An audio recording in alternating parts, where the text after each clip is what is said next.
Hi, I will be using the Operations in Algebra Thinking 0.0a. It is adding and subtracting numbers under 20.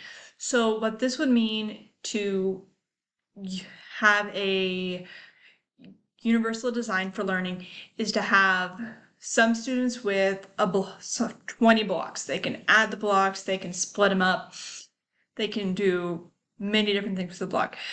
Some students will have whiteboards to write it down because they can't stand the feel of the paper on their skin. The other set of students will be able to stand the feel of paper on their skin.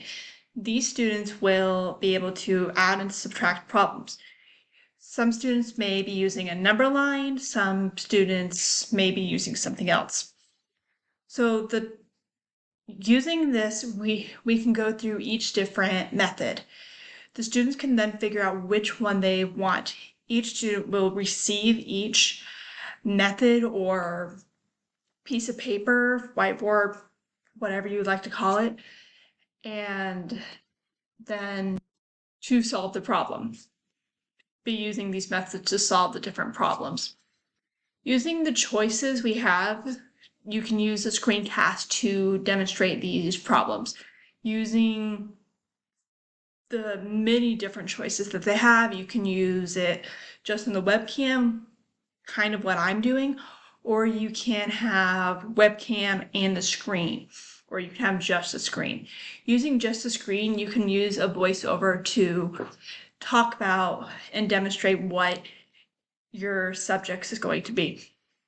Using a webcam and the screen, you can show the person and the screen. So you can have the teacher off to the side, and if you want, some students may be hard of hearing, some people may be more visual, so they'll look at the teacher and they may read lips better, and that may help them better.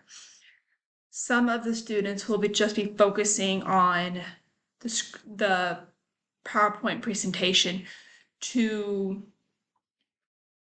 help them understand what is going on step by step by step. My own experience using a screencast has been very limited.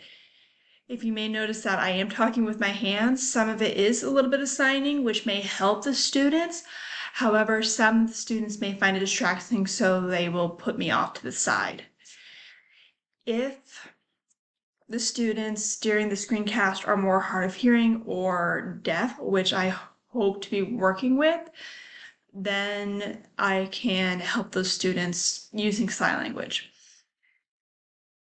Using a screencast can be very difficult, but once you figure it out or get the hang of it, then it's much easier to figure out and understand.